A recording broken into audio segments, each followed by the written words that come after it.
So hey everyone, welcome back to another quick and very interesting tutorial. Where in this quick tutorial, I'm going to show you how you can hide your community awards on your Steam profile. Now, in order to get that, just simply click on your profile on the top left corner. Then click on this section of profile. Now, inside here, click on this option of edit profile. Inside here, when you scroll down, you'll find the option of privacy settings, and in here you can find the details such as who you want to be see or things like on your profile.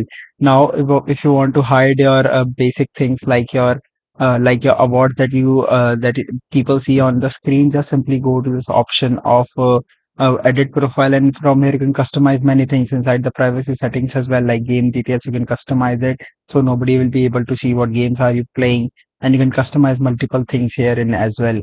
Or you can just simply go to the section of badges, and from here you can check and you can remove the badges if you want.